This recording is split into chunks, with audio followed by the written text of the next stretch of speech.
continuación quisiera presentar al coordinador de la obra, el doctor Arturo López García, quien es doctor en Derecho por la Universidad Nacional Autónoma de México.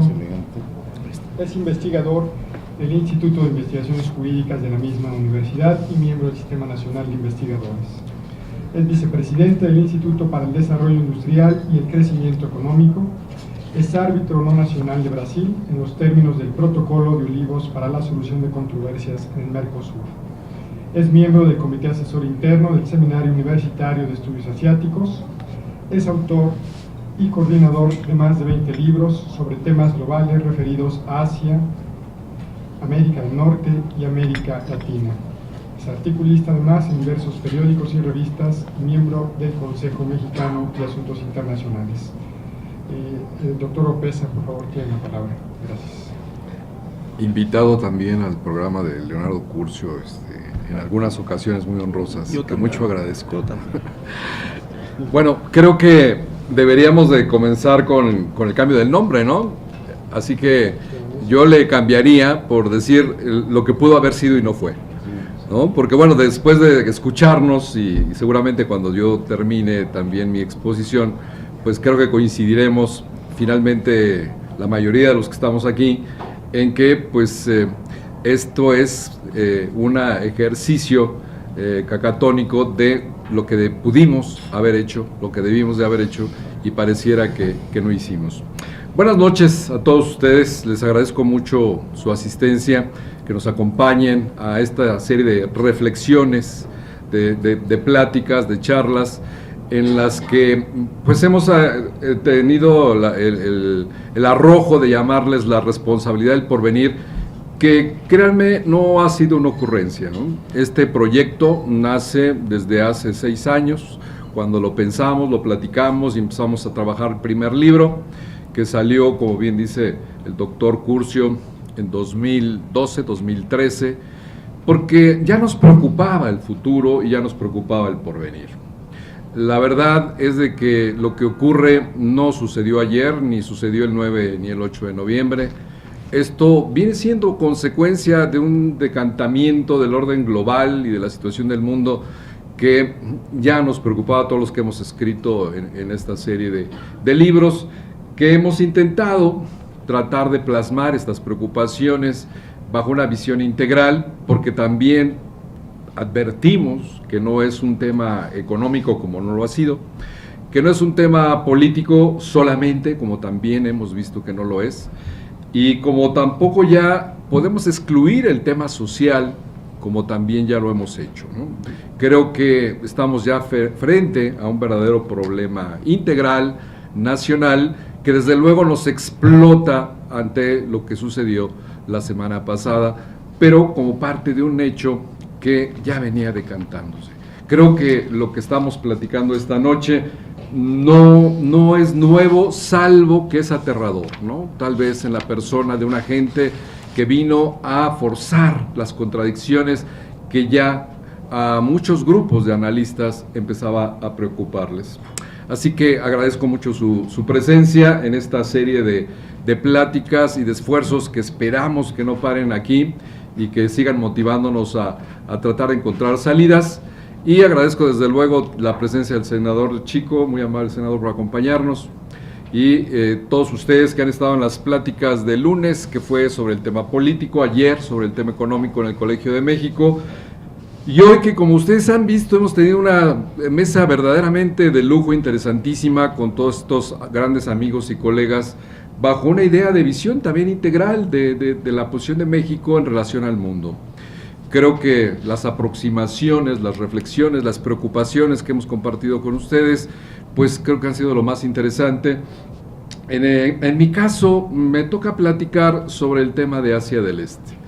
Y yo, mi presentación, como les podré compartir, pues lo que tuve que hacerle fue ponerle las interrogaciones. A partir de que ganó Trump, yo tenía esta carátula que decía del Atlántico al Pacífico, hacia un nuevo orden global, y entonces, bueno, bajo este nuevo esquema, inmediatamente me puse también a corregir mi plana, y digo, del Atlántico al Pacífico, ¿en verdad va a ser así? ¿Y realmente vamos hacia un nuevo orden global? Parecía que antes también de fecha de noviembre, que algo que iba muy razonable o racional, analítico, con cifras, habría que también tener mucho cuidado el día de hoy. Yo quiero atreverme a compartir con ustedes esta inquietud de análisis desde un punto de vista de Asia del Este a través de una hipótesis que no es nueva, pero que creo que vale la pena pensarla o involucrarla en este esquema de la preocupación de por qué llega una persona con tantos negativos y que nos tiene a todos hablando en el salón de al lado, están hablando de lo mismo. La mañana de hoy el doctor Curcio estuvo en otro evento. En fin, llevamos una semana y seguiremos seguramente tratando de interpretar y descifrar qué fue lo que nos pasó y qué fue lo que ocurrió y qué es lo que va a pasar. Yo creo que mucha parte de la explicación podemos encontrarla si recordamos, porque estoy seguro que la mayoría de ustedes así lo sintió, si recordamos que ya veníamos preocupados con un mundo, con una Europa que no le alcanzaba. Todos sentimos en algún momento que había una guerra de Occidente contra Occidente, ¿sí? Que había un decantamiento, que había una pérdida de rumbo, que había una orfandad política y que habían perdido el ritmo y el destino de las naciones que para nosotros como generación eran el paradigma. De repente el modelo económico no caminaba, tenía serios problemas, y no de uno, ni de dos, ni de tres, de una gran mayoría de estos países, y se encontraban, como se encuentran hoy, inmersos, pero desde hace ya años, en una problemática política de destino que no han acabado de resolver. Entonces, el problema de Europa tampoco era nuevo, y si recordamos, Estados Unidos tampoco lo era. El doctor Curcio y su servidor compartimos hace 6 años un seminario que le llamamos El fin de las certezas, ¿no? América del Norte y el fin de las certezas. Y ya desde ese momento también algunos de los participantes comentaban, reflexionaban sobre la gran crisis que vivía Estados Unidos. O sea, tampoco es nueva la crisis que se vive en Estados Unidos. Unos decían que más, otros decían que menos, unos decían que sí era una verdadera decadencia, otros decían que apenas era un adelgazamiento, otros decían que se iba a recuperar, pero ya veíamos cómo palpitaba esa crisis, donde se venían cayendo los signos de la participación en el PIB económico mundial, en el comercio mundial, en los crecimientos de la deuda, de toda una problemática que en Estados Unidos finalmente la problemática política y económica decantó en el problema social. De una sociedad que ahora no entendemos por qué votó, pues por qué votó así. Nos han explicado y nos están dando las primeras líneas de explicación de todo esto, pero esto tampoco es nuevo. O sea, finalmente es una sociedad que fue ignorada o que fue mal interpretada o que fue una sociedad que tampoco entendió ya el nuevo papel que le toca jugar. Porque un enojo con $50,000 per cápita al año me parece que es un poco exigente, ¿no? Habría muchísimos más países que pueden estar mucho más enojados, ¿no? Así que, pero la crisis social está. Y vimos también la problemática social que iba creciendo en Estados Unidos. Entonces, no es nuevo este fenómeno global o de lo global en el marco de una crisis política, económica y social que baña al mundo entero en mayor o menor proporción. Y en este punto introduzco el tema que me toca, que es el del modelo asiático de desarrollo. Y así le llamo porque ya una gran mayoría de colegas acepta que hay un modelo asiático de desarrollo. Hace 10 años, cuando empezamos a hablar de modelo asiático de desarrollo, ni se consideraba que era modelo, ni que era asiático, ni que era de desarrollo. Porque iba en contra del dogma, iba en contra de los dogmas o neoliberales, o liberales, o sociales. Por lo tanto, ese modelo de desarrollo no existía. Y por otro lado, si existía de manera muy particular en cada uno de los países asiáticos con los cuales participaba. Hoy hay un gran debate del autor o del padre del modelo. Yo ahí no me meto. Creo que es un tema que seguirá y hay quien habla desde que puede ser Hamilton, hay quien dice que Bismarck, hay quien dice que Alemania, la dinastía Meiji, Japón, China. No importa. Creo que vale la pena que alguien lo estudie a fondo, Pero el origen no importa, ya tenemos y ya la mayoría reconoce que hay un modelo diferente, que es un modelo asiático y que crece bien, y que sí gana, y que hoy tiene enormes conquistas que son muy diferentes a este lamento occidental. Porque lo mismo que estamos platicando aquí nosotros, lo platican en España, o lo platican en Italia, o lo platican en Grecia, o lo platican en otros países latinoamericanos. O lo mismo lo platicaron en Estados Unidos hasta antes de las votaciones y lo volverán a platicar la semana que sigue, porque aquí no va a haber magia. Y entonces, este modelo ha venido a jugar un papel muy importante de explicación de lo que hoy nos toca vivir.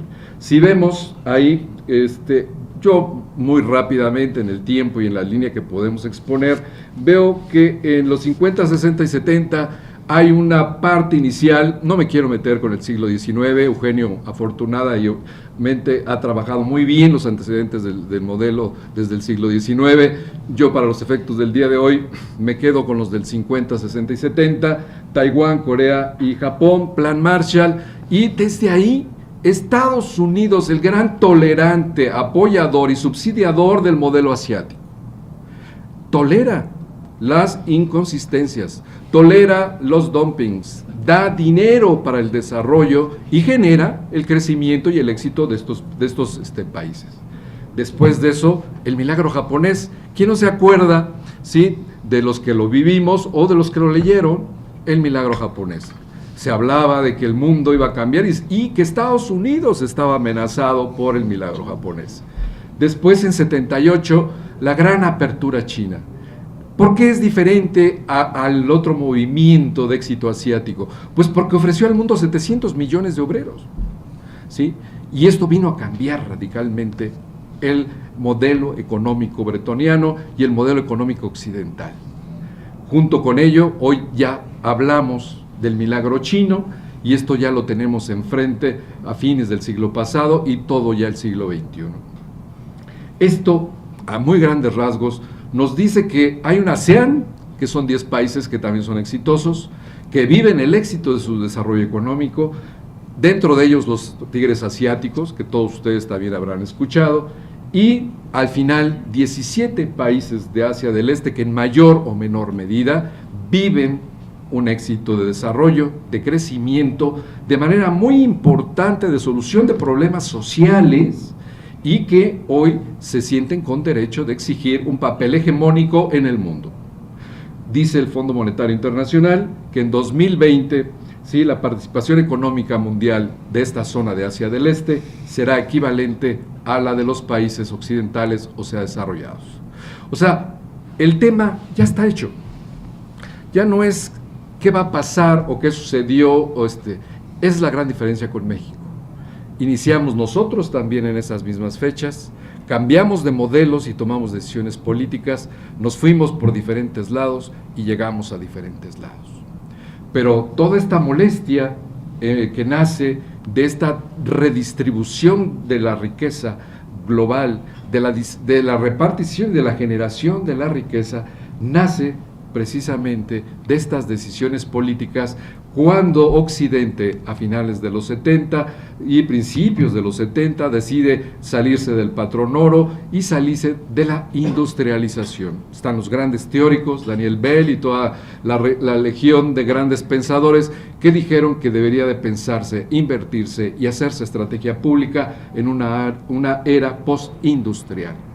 De este modo, Occidente pasó, relocalizó, invirtió y lo más importante tal vez, trasladó todo el conocimiento tecnológico de una manera gratuita, regalada, robada, de como haya sido, a Asia del Este.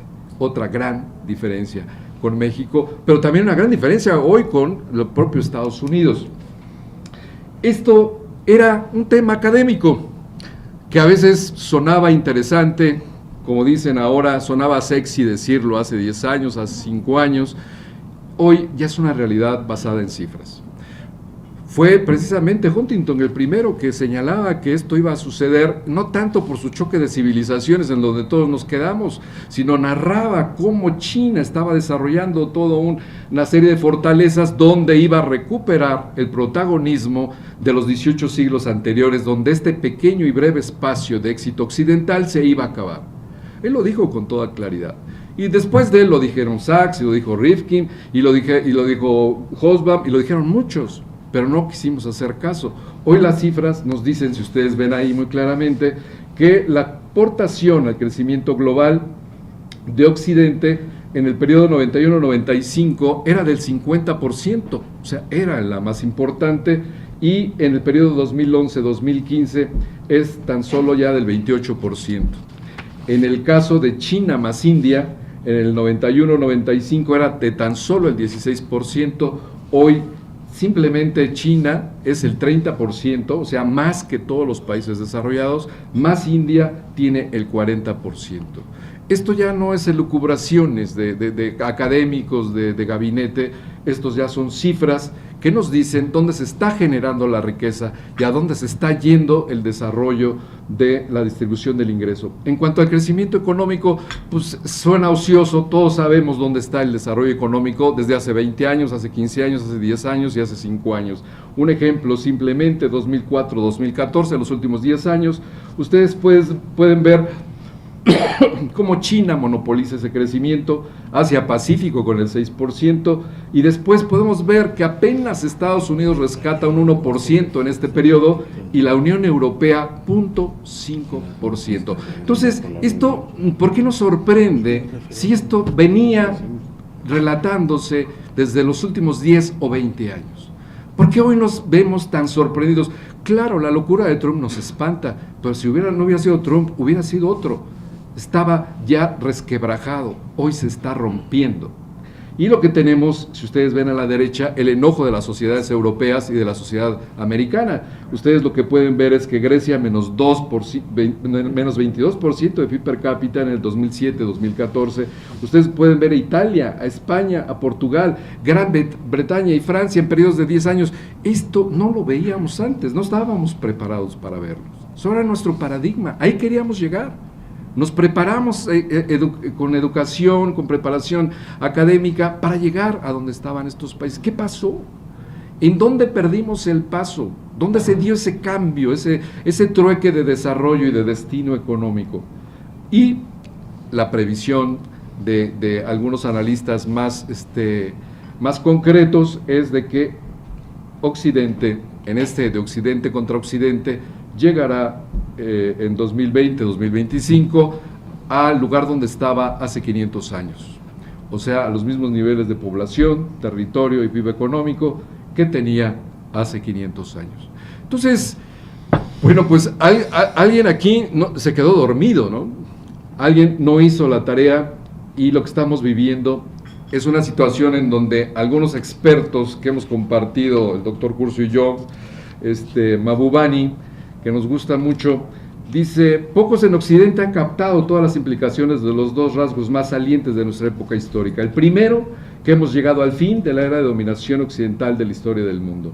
El segundo es que veremos el renacimiento de las sociedades asiáticas en gran escala.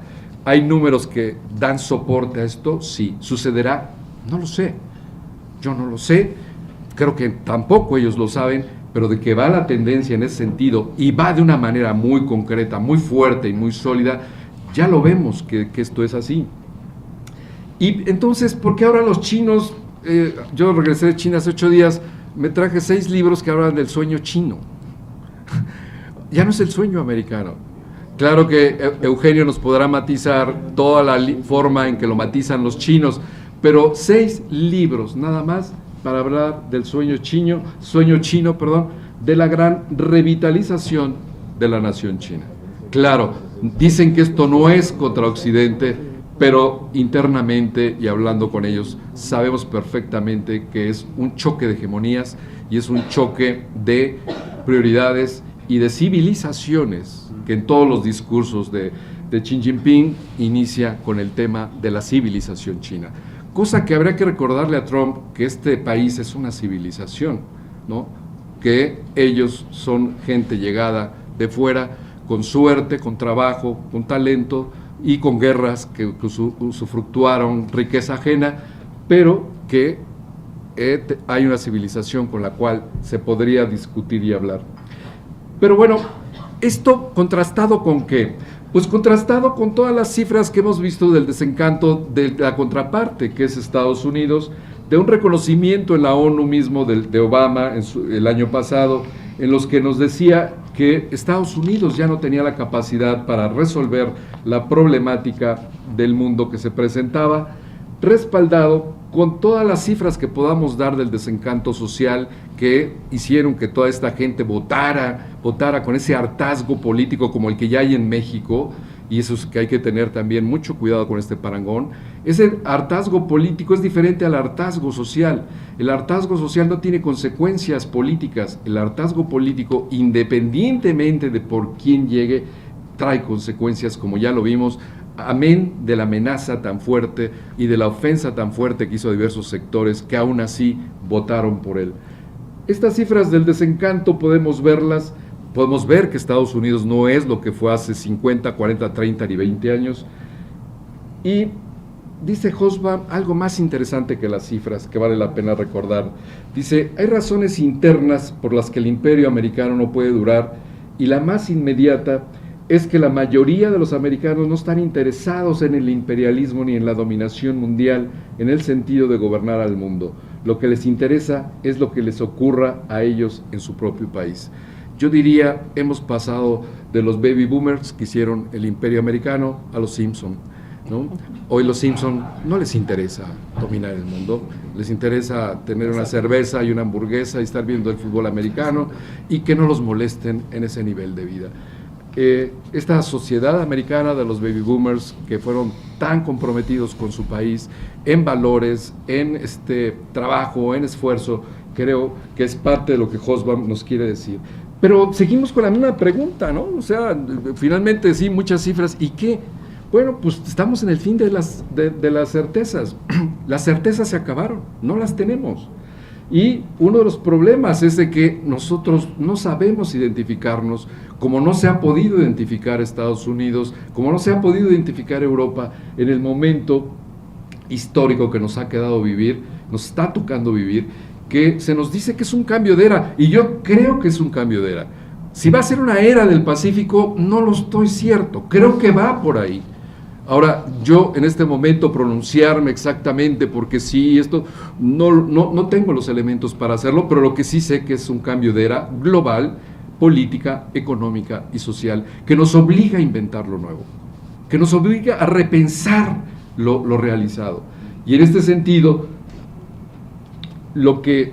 el tema que a mí me tocó de Asia del Este, yo lo concluiría en un estudio de Harvard que dice que de 15 casos que interactuaron de que se hizo estudios de una potencia en ascenso y una establecida, de este análisis de estos 15 casos, 10 terminaron en guerra. Esto no es una declaración sensacionalista, esto es parte de un análisis político que en China ya se hace, que se hace seguramente en el Pentágono, y que ya, por cierto, hace un mes aproximadamente se declaró por parte de China, no necesariamente el gobierno obviamente, pero se declaró por una parte de periódico y de algunos analistas como la zona de la Guerra Fría, toda la zona del Mar del Sur de China. Entonces, de este tamaño es el tema, y de este tamaño también es parte de la explicación. De ningún modo la gota, de ningún modo es la respuesta a todas nuestras preguntas del día de hoy, del que sigue, del día siguiente, pero era importante recordar a México cómo le afecta directamente todo esto, en términos de Asia del Este y en términos de Occidente. Yo podría señalar como ejemplo 3 puntos, seguramente son más, pero yo me atrevería simplemente a poner en su negocio comercial, en su modelo económico y en su integración económica, que no son desde luego menores. En la parte del negocio es la matriz de negocio que tenemos. El problema es que México no se ha hablado con sinceridad. O sea, México cree que el NAFTA es de él y defendemos el NAFTA como si fuera nuestro. Y nos enojamos y nos deprimimos porque nos pidieron que abriéramos el NAFTA. El NAFTA, por los números, no es nuestro. El NAFTA, la matriz de negocio, está dada por un 40% de importaciones de bienes intermedios que vienen de Estados Unidos y por un 40% de bienes que vienen de China y de Asia del Este, de los cuales vienen aproximadamente de Estados Unidos el 15% por parte de reexportaciones, que son de los mismos países occidentales. Por lo tanto, llegan a México, que no es más que un hub, ¿sí? Donde recaba este tipo de insumos, los monta, les agrega un 20-25% nacional y reexporta el 80% a Estados Unidos. Ese es el negocio, esa es la matriz de negocio, la peor que podemos tener o la mejor que pudimos haber tenido. La mejor porque teníamos a nuestra frontera trabajando, la mejor porque tenemos una relación con una de las potencias que van en ascenso y regiones con más ascenso, pero la peor porque nos queda la peor parte del negocio, porque no incorporamos valor nacional, porque dejamos que el negocio y los profits se fueran para otro lado. Y entonces cuando nos dicen, vamos a negociar el NAFTA y el Telecán, y México, híncate, ay, sí, pero ¿cómo va a ser posible? Pues que vengan a defenderlo los señores dueños del Telecán, ¿no? Que dice Leonardo que están allá. ¿Por qué no negocian entre ellos y nos dicen cómo lo van a solucionar? Nosotros defendemos el 20% que sí es nuestro, ¿no? Porque el 50 empresas es el 50% de la exportación a Estados Unidos, 50. Y 700 es el 80% de esa exportación, y el 80% aproximadamente 70 es de capital norteamericano. Entonces, este es un tema de profits, este no es un tema de principios. No están aquí porque nos quieran mucho, no están aquí porque sean nuestros amigos, no están aquí porque pues les caemos muy bien, no, están aquí porque hay utilidades. Y vinieron y se instalaron, hicieron estas cadenas o no cadenas, cada uno de los negocios tiene su propia lógica, una muy afortunada. México ha salido beneficiado en la parte que lo ha sido, no estamos de ninguna manera en contra del NAFTA, pero tenemos que ser sinceros en relación con el NAFTA, porque ¿cómo podemos negociar y defender la parte que nos corresponde si queremos y nos autoengañamos en el sentido de que queremos defender un bien, un carro, un negocio que no es mayoritariamente nuestro? En ese sentido, como decía también la mesa, el problema más fuerte es con China, ¿no? ¿Por qué? Porque ahí hay un negocio de 600,000 millones de dólares, donde, pasando al otro tema, que es el modelo económico. Porque entonces también tenemos un problema de modelo económico, no nada más de negocio comercial, en el cual tenemos que ser sinceros, decirles a las cosas por su nombre, para poder quitarnos la pistola de la cabeza. Trump nos puso una pistola en la cabeza y estamos muertos de miedo. Decirle, mire, señor, póngasela usted a estas otras 50 o 300 empresas. Ellas pueden temblar porque usted les va a quitar las utilidades. Cuidado, porque las principales utilidades son para usted, para su gente, para sus consumidores, para sus matrices. Piénsenlo bien, ¿no? Decía Serra en la mañana o ayer que era darse un balazo en el pie. No, es darse un balazo en el estómago, ¿no? Es más fuerte que eso.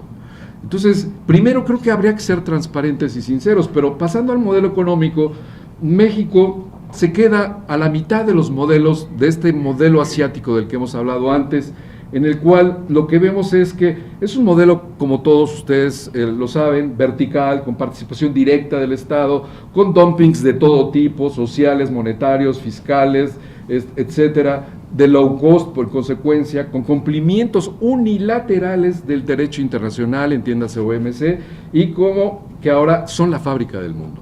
O sea, ya es muy difícil afectarlos hoy. Son la fábrica del mundo con una integración intraindustrial entre Asia del Este de cerca del 65%.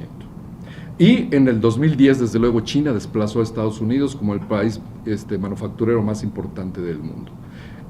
Esto ya es un hecho, es una realidad. El otro modelo, que es lo que nosotros practicamos y somos el mejor alumno, somos ortodoxos, sin participación del Estado, sin dumpings, a la OMC la respetamos como si fuera el Vaticano y desde luego no tenemos política industrial. Desaparecimos nuestra política industrial. Y luego nos preguntamos, pues, ¿en qué situación tan débil nos encontramos? Pues sí, porque nosotros no tenemos capacidad de dirección ni en lo que manejamos como oferta exportadora, pero ni tampoco ya como oferta de producción. Pero aún, este pequeño puente que ven ustedes ahí, yo le llamo asociación por precarización, que es el negocio que está entre Estados Unidos y China. O sea, esto no es que no lo sepa Occidente o China desde hace 20 o 30 años. El tema es que no lo practica, no lo emplaza, no lo demanda, lo tolera. ¿Por qué las violaciones, todas estas son violatorias del OMC? ¿Por qué no han sido cerradas? ¿Por qué no han sido denunciadas? ¿Por qué no han sido paradas por Occidente? Porque hay una asociación por las utilidades, por el low cost, que se comparten por Asia y se comparten por los grandes conglomerados occidentales. Entonces, México está en el peor de los mundos, porque sin poder jugar con estas variantes que le darían más valor agregado como país en vías de desarrollo que es, tiene que además tolerar esta asociación que nos da la matriz de negocio, en la que, como vemos, está totalmente justificado y donde hay vasos comunicantes de estos dos modelos, de los cuales nosotros no participamos y de los cuales perdemos con China más de 60,000 millones de dólares al año, que ahí es donde se compensa la balanza del señor Trump, que habría que decirle. Todo eso que dice que ganamos con Estados Unidos, pues no es cierto. Tenemos 20 años de no ganar, no tener un solo balance positivo de balanza comercial este país. 1 o 2 lo tuvo por excepción, el resto perdemos año con año, porque la matriz de negocio no está dada para que ganemos como país, y por eso ese 2% de los últimos 30 años, que no nos permite subirlo al 3, ni al 4, ni al 5, ni al 6, como los países asiáticos. El tercero, y que tiene mucho que ver con lo que nos dijo Casio, es, como ustedes lo ven, es una orfandad terrible. México se queda totalmente huérfano de integración.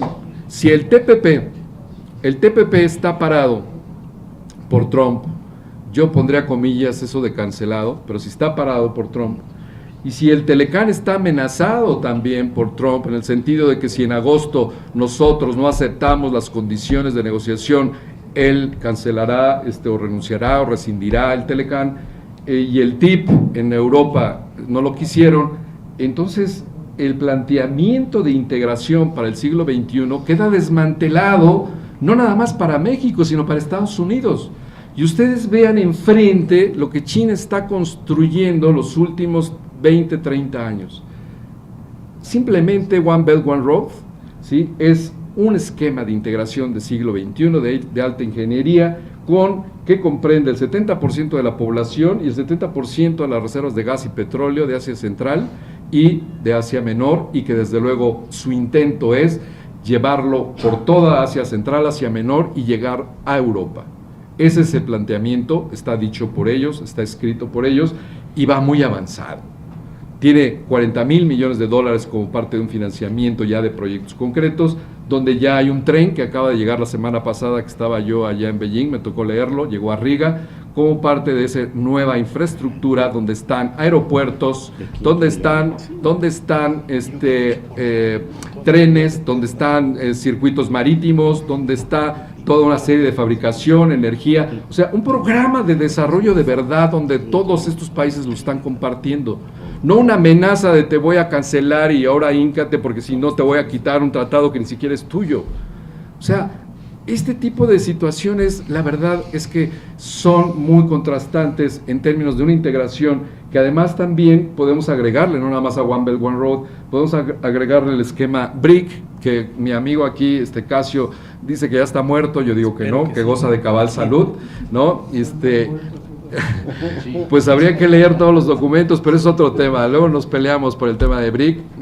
Por cierto, el BRIC, hay que avisar, ya no es China más 4 países, hoy se llama Emerging 11, y ya son 11 países, en los cuales desde luego México está invitado. ¿Sí? Yo no lo sé si se va a aceptar o no, pero bueno, México ya está invitado. Y está el otro de 16 más 1, que son 10 países de esa Europa Central que nadie conoce, que no sabemos ni sus nombres, y si nos los dicen nos parecen así como nombres esotéricos, pero que están trabajando y junto con China, y donde los 16 países, junto con 6 países de Asia del Este, incluyendo a Suiza y a Austria, se juntaron con China también hace 15 días para trabajar en toda esta corriente de integración. Bueno, esto lo único que contrasta es para decir, el tema de Trump es el cancelar lo que había, bueno, malo, regular, pero no hay una propuesta de reposición. O sea, en términos de Estados Unidos y de China, hay un contraste bastante importante entre lo que ofrece uno y lo que ofrece el otro, pero el caso para México es peor. El caso para México es peor, pero al mismo tiempo me parece que de este rompimiento se presenta algo que se nos iba a pasar tarde o temprano. O sea, reconocer primero lo mal que estábamos, porque todos veníamos con paliativos y con parches diciendo que no estábamos tan mal, que si no crecíamos era porque faltaba algo, y si no crecíamos al año que seguía que faltaba otra cosa, y que si no crecíamos era porque ahora había que vender otra cosa, y si no crecíamos era porque ahora había que privatizar otra cosa. En fin, tenemos 20, 30 años de estarnos diciendo que el año que entra sí vamos a crecer, y no crecíamos. Creo que esto nos obliga ya, como la mesa lo ha hecho, a repensar de lo que pudo haber sido y no fue, que no creo que sepamos hoy exactamente qué es eso, pero el darnos la oportunidad de pensarlo y de reflexionarlo, me parece que es una gran oportunidad para el país, con un poco de audacia, con un poco de visión integral y con una poca visión de futuro o de porvenir. Y creo que eso hay que celebrarlo, porque si esto iba a pasar tarde o temprano, qué malo que pasó hoy, qué malo que nos pasa de esta manera, pero qué bueno que hoy este país empiece a trabajar en lo que tiene que hacer por delante. Finalmente, pues recordarle a Trump esta gran frase de Theodore Roosevelt, ¿no? Que son los grandes autores de la política internacional de Estados Unidos, entonces dice: nos hemos convertido en una gran nación forzada por el hecho de su grandeza a establecer relaciones con las otras naciones de la tierra, y debemos comportarnos como corresponde a un pueblo con tamañas responsabilidades. Tal vez no lo entienda, pero hay que decírselo. Muchas gracias. Sí.